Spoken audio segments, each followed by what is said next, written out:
Most people think discipline is some rare trait you're either born with or you're not.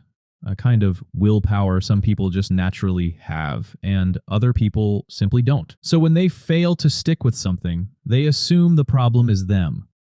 Not enough grit, not enough motivation, just not enough raw willpower to push through. But here's the strange part nobody talks about. Willpower barely predicts who actually sticks with a habit for the long run, once you really look at it closely. The people who succeed at building habits aren't fighting harder every single day than everyone else. They're just doing something differently before the habit even starts. It's not that they have more discipline sitting in reserve somewhere. It's that discipline quietly stopped being the hard part of their day a while ago. So if it's really not about willpower at all, then what is actually going on underneath the people who make this look easy? Every habit you have, good or bad, runs on the same basic loop underneath. Something triggers it, you do the routine, and then you get some kind of reward. Willpower is what you use to fight against that loop directly. But fighting the same battle every single day is exhausting. And exhausting things rarely last very long. The people who make discipline look effortless aren't fighting the loop at all. They quietly rebuilt it. So the easy path and the right path became the same path. That's basically the entire secret hiding underneath all of this. Not more willpower spent every day, just less friction sitting in the way. Removing friction sounds a lot more boring than unleash your inner warrior. But boring is usually the thing that actually ends up working long term. Willpower behaves like a sprint.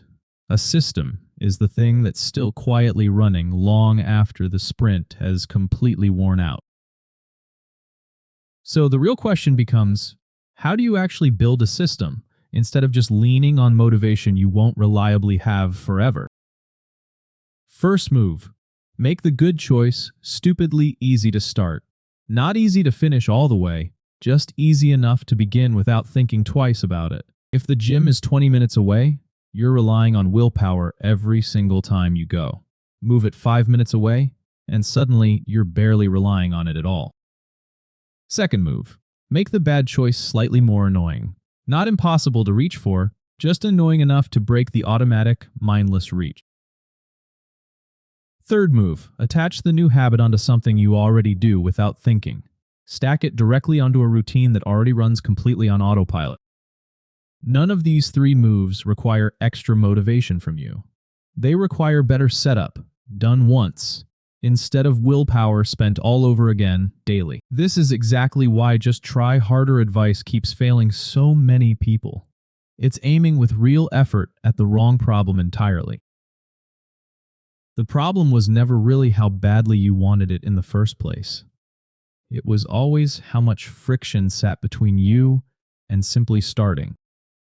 Fix the friction first, and the willpower you thought you desperately needed mostly stops being necessary at all for that habit.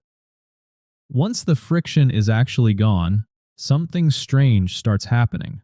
The habit slowly stops feeling like a fresh decision you have to make every day. You don't consciously decide to brush your teeth each morning anymore, it's just automatic now. That's the actual target for everything else too. Discipline, done properly, eventually stops feeling like discipline at all.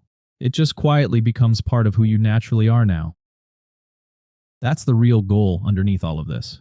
Not fighting yourself forever every single day. Building a life where that fight mostly isn't required anymore. So next time discipline feels completely impossible, don't go looking for more willpower. Ask yourself what friction you could remove instead. Try it this week with just one single habit. Make it stupidly easy to start, and just quietly watch what happens over time. If this actually helped you, there's a lot more like it coming soon. Hit follow, and I'll see you in the very next one.